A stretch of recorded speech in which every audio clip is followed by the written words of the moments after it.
This summer, lots has happened. The Warriors won an NBA championship, and there's been tons of free agency moves in the NBA and the NFL. In this video, we're going to cover it all and more. Cue the intro. Wiggle, wiggle. Like.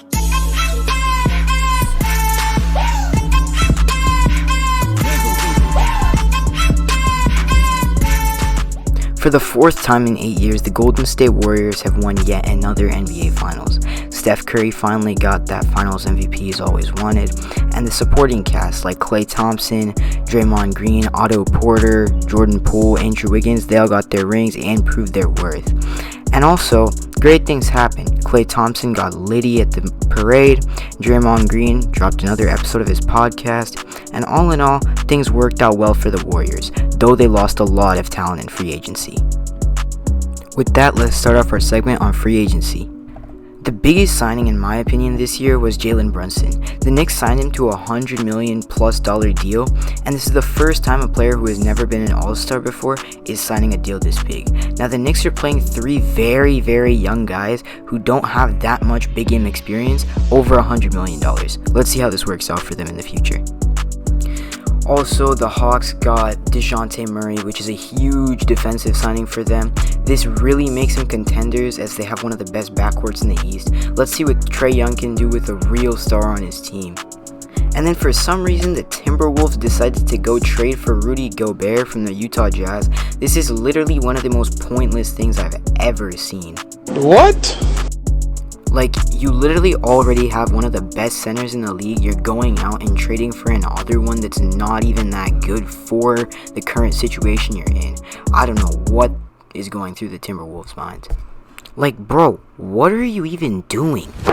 Emotional damage! Alright, next we're going to move on to the NBA draft. At first, me and a lot of other people thought that Paolo Banchero would be a bust, but after I've seen his summer league game so far, he looks well worth the first overall pick to the Magic. He's going to do great things for them. Next, we saw Chet Holmgren go second overall to the Thunder, and he did good in his first game, but he was getting bodied in his second game, so hopefully he can improve. Because if he bulks up and gains more muscle, he literally is a guard in a center's body, and he would be unstoppable. And then with the third overall pick, the Houston Rockets took Jabari Smith Jr.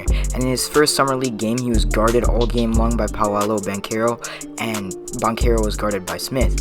And Banchero showed out, while Smith, he really struggled to get going in general. And I mean, I feel like he just couldn't dribble, he couldn't make shots by himself. It took him a while to get on fire, but afterwards, he did do pretty well.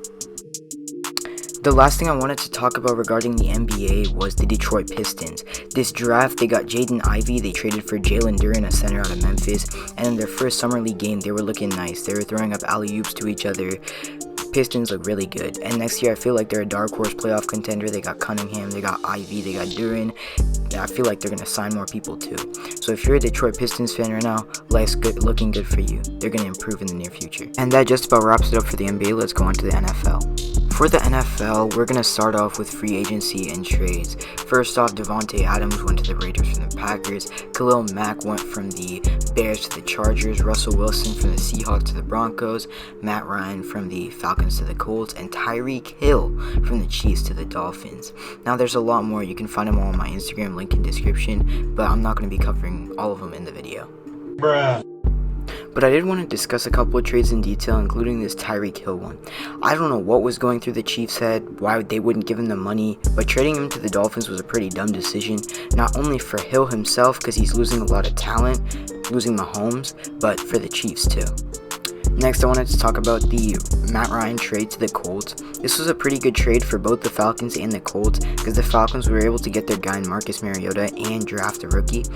But the Colts, it puts them in a win-now situation because Ryan's an experienced playoff-ready QB. We also can't forget about the Russell Wilson trade to the Denver Broncos. He puts them also in a contender situation because he is an experienced QB who has Super Bowl experience and tons of playoff experience. Lastly, I wanted to talk about the Davante Adams trade from the Packers to the Raiders. At this point, it was pretty much inevitable that he was going to leave, because every single offseason there was drama surrounding the Packers core. And I feel like this is the best bet for both teams, because the Packers can still win without Adams as they got some rookie help, and Rodgers, he can carry the Packers. And the Raiders, they have win now expectations. Nextly, I wanted to talk about the Deshaun Watson situation. So just an FYI, all of his court cases are cleared, yet he still has not reached an agreement with the NFL for suspension. They were saying they were going to give him an indefinite suspension and he could apply for reinstatement after 12 games, but there's still no noise about that so far. And as many of you already know, Deshaun Watson signed a $230 million deal with the Browns earlier this spring, and the Cleveland Browns have announced that in the event that Watson is suspended for this season, they will use Jacoby Brissett as a placeholder quarterback until he returns.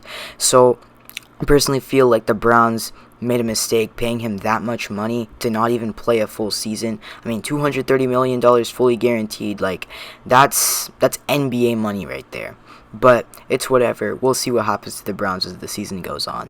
And the last thing I wanted to get into for this video is the NFL draft.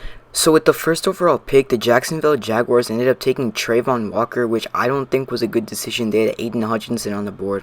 And then with the second pick, the Detroit Lions decided to take Aiden Hutchinson, which is a great move by them. I think that the Lions are like a dark horse playoff contender as well, because they played amazing last year. They have a ton of young talent that's still developing, so they're going to do really good. And the New York Jets, they got Sauce Gardner, and they got a ton of other guys later. They got some steals. So overall, not much to say about the draft, but good things coming for the rookies in the future.